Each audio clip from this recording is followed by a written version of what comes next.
Le damos la más cordial de las bienvenidas al señor Gustavo Lima. Le doy un agradecimiento por la participación en esta feria. Es la quinta feria y todos los años tratamos de que sea un poquito mejor. Este año tomamos cuidado de eliminar muchas empresas de algunos países asiáticos que estaban haciendo copias de productos que estaban registrados, y vamos a continuar en ese esfuerzo para tratar de traer a ustedes productos de mejor calidad y distribuidores de mejor calidad. Esta conferencia que tenemos va a ser muy especial hoy día. Tenemos mucha información de productos y también de mercados, especialmente de los mercados de carros eléctricos, que esta información no la van a conseguir en cualquier otro lugar. Que tengan un buen show, que hagan buenos negocios. Muchísimas gracias. Nuestro primer conferencista es el señor Donny Seyfer. Va a hablarnos sobre los efectos de la tecnología avanzada para vehículos, proveedores y clientes. Él es copropietario de Seyfer Automotive. I'm going to talk to you about what's happening in auto repair in the United States, because that's my market, but I think that you're going to see a lot of this as worldwide changes because the cars are changing everywhere.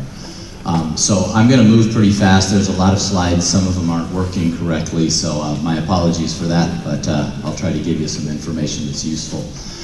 Just to give you a little background on me, I currently run the National Automotive Service Task Force in the United States, and our mission is to identify and fix gaps in service information, education and training, and then the scan tool data itself. We have a model in the US where we share that data with aftermarket tool manufacturers. So we'll be looking at some of that real quickly here. I also run a repair shop that my father and I have in Denver, Colorado. We have been in business since 1956, and so we've been around a while. So we're going to talk a little bit about the vehicle technology that's out now and has been actively hitting the streets since 2008 and just ramping up, as you well know, faster and faster.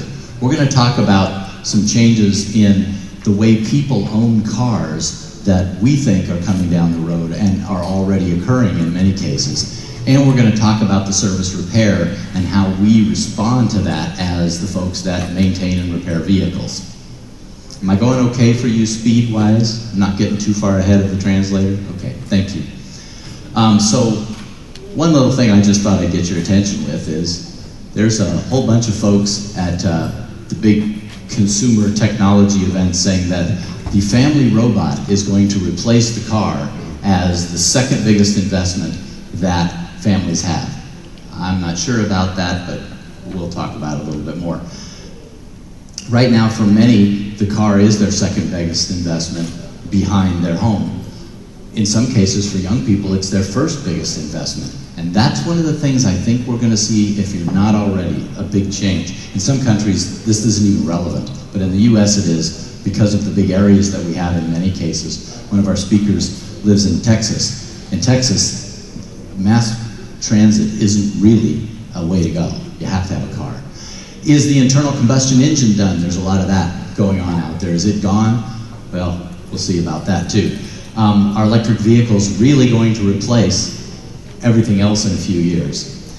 And then we're going to talk a little bit about level 4 and level 5 autonomous vehicles. Level 4 is a vehicle that can do conditional driving, so a situation where it can park itself, or it can do traffic jam driving, or it can drive on the highway. That's our definition in the US now of level 4. Level 5 car is you get in and say, I want coffee, and the car takes you where you want to go, and it takes you to where you normally go, unless there's a coupon and you want to go there. So, robots, will they replace the car as our second biggest investment? You have to do your own homework, but the way I see it, the car solves a problem for people that is existing already. I don't see this happening anytime soon, but at the Consumer Electronics Show, this was a thing they were trying to make. So if you're in service repair and that car keeps dropping in importance, it also means your business might slow down. Robots do represent some convenience, but I think that we're still quite a ways from having robots that can do everything for us. And you know, I've got a picture of something that might walk, but there's a lot of other ways to look at robots. And I think that's where our cars are going. Are internal combustion engines finished? Well, I don't think so. In fact, there are several Tier 1 manufacturers who have got a fortune invested in internal combustion engines. Delphi, for example, has a plan where they think that engines are going to be around for another 65 years. So, bad time to get out of repairing engines. We're also seeing a big increase in engine repair in our shop, where we were replacing entire engines because that was the more practical way, and buying a remanufactured one. The cost of them now and the things that go wrong with them really are driving us to repair them now.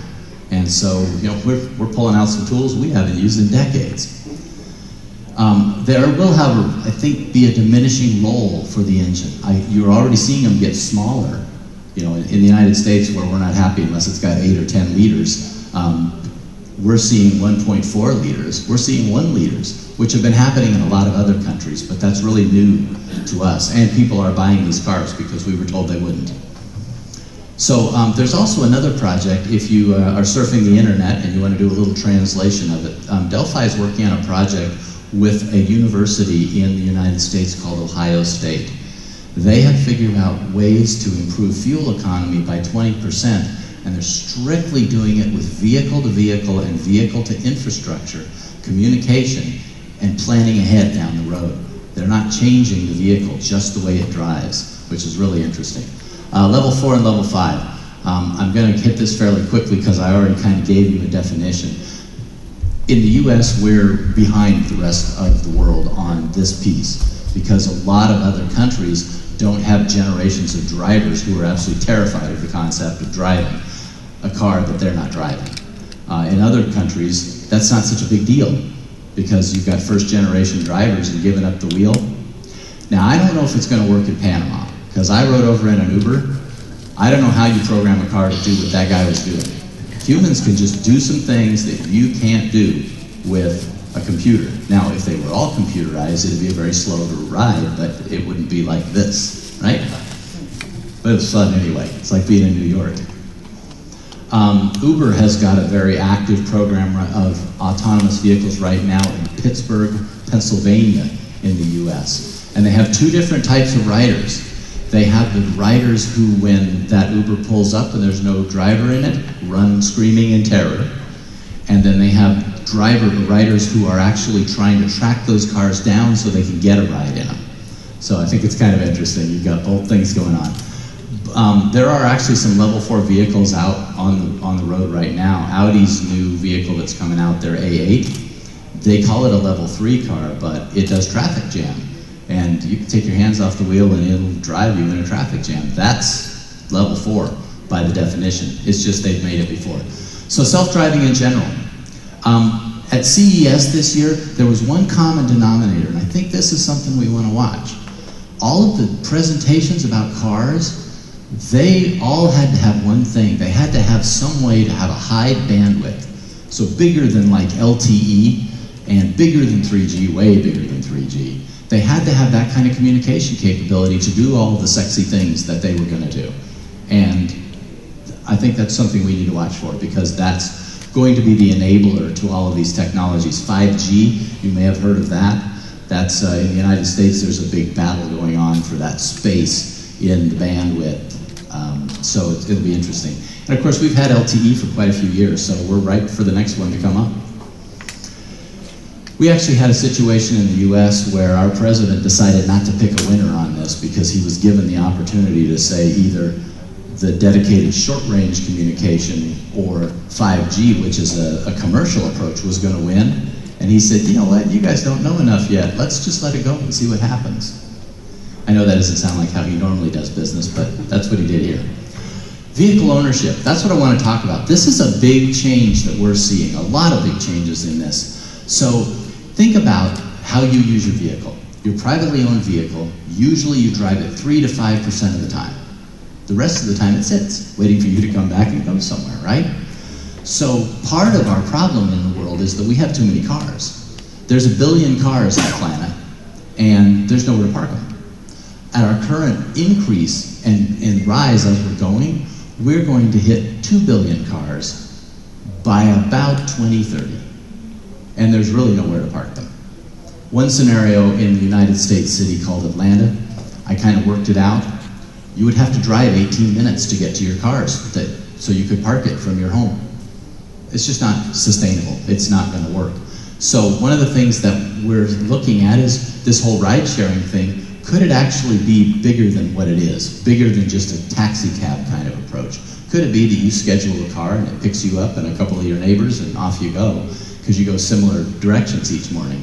So we have to see that. But here's another thing. This goes back to the younger folks who are looking at that car as a first biggest investment.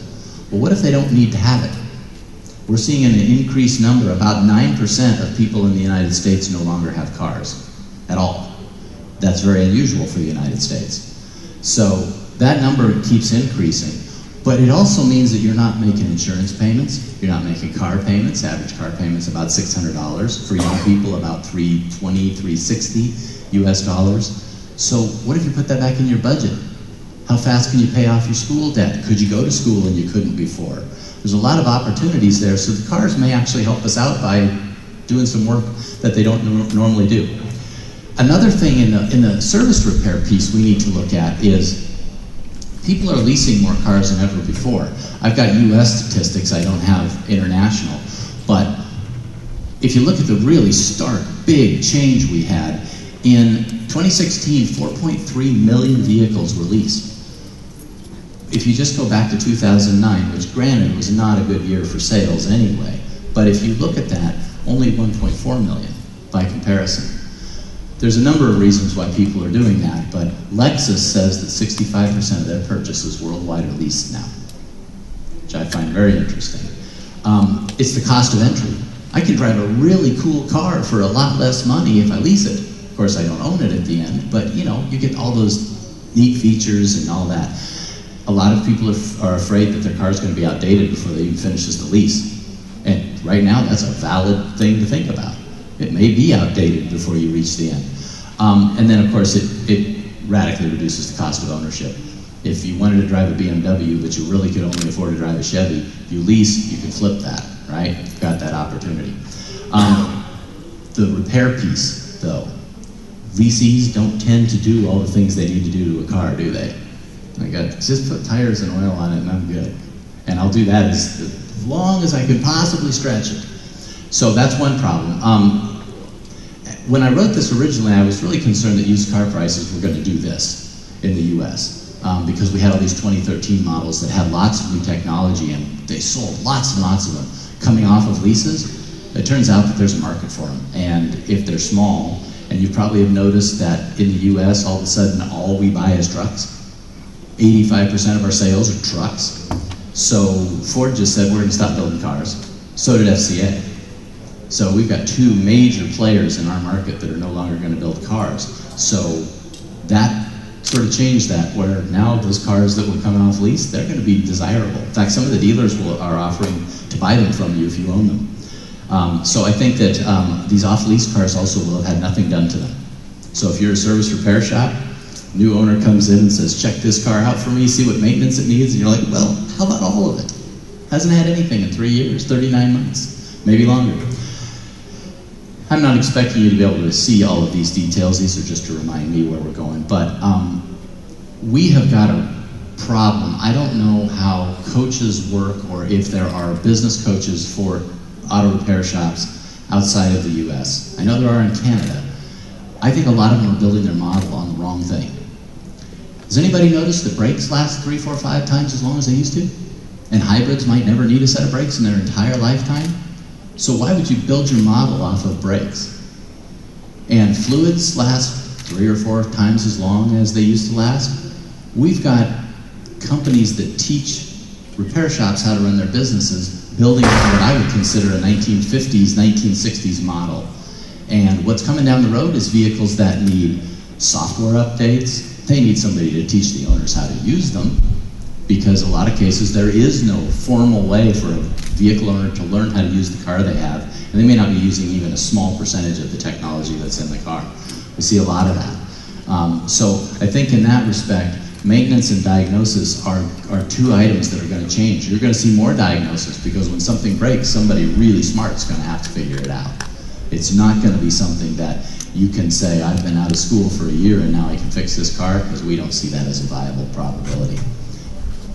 We've also got the Society of Automotive Engineers, the sort of parent, or I'm sorry, I don't want to say that, similar to ISO.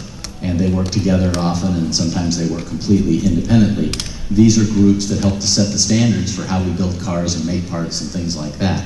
They are at the end of working on the cybersecurity pieces of that diagnostic port that we plug into, because it's a big concern where someone could get into that network and do some bad things, cause a car to stop, which would be the easy thing to do, just the middle of the road.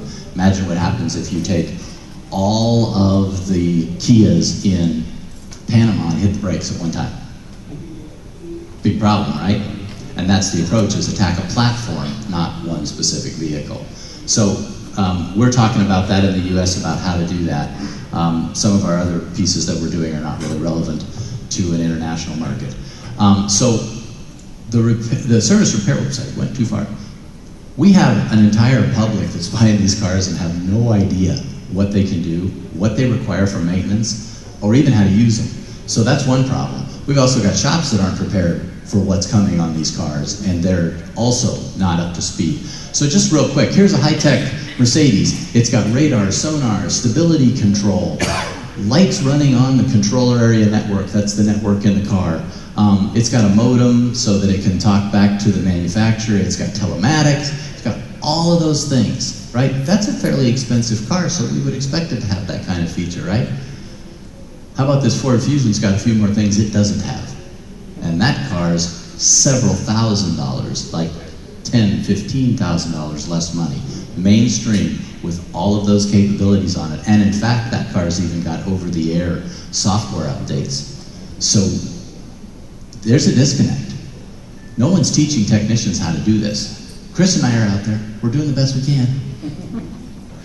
So the other thing that I see happening in our industry in the US, and maybe you'll see this here as well, we went through this whole consolidation thing with collision shops, where collision shops were getting purchased by other collision shops and making these big groups. Well, we're starting to see that happen in the service repair side as well, where certain groups are buying up lots of shops, putting a set of standard operating procedures on that shop, and then running them. So it is not the only way to do business. And in fact, my business, we decided we're not going to join one of those groups. We've had several come and want to buy us. We're focusing on the diagnostic piece that we don't think most other shops will be able to do. So we're going to specialize our business in that piece alone. It's got a fairly big investment in equipment and that sort of thing, but my techs have spent a lot of time learning to do this stuff, and that's what they want to do. So I think that what we're going to see is you're going to see two different types of technicians going forward. You're going to see these diagnostic guys who might not even come through a school path, like an automotive repair school path. They may have come through the IT world. We'll see. And then you're going to see the general repair guys, the guys that have to turn a wrench, because no matter what you do, it still has nuts and bolts. Cars are making a lot of data, and internationally this is a big discussion. What do we do with this stuff? Is it secure? Who does it belong to?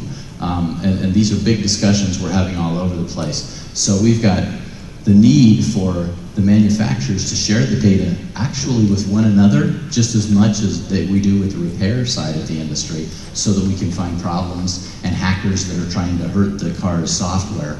We need to be able to find those and identify them and solve problems. But there's a lot of money on the table. So from the aftermarket perspective, when we look at this, we look at it and say, well, they're trying to keep us out of it.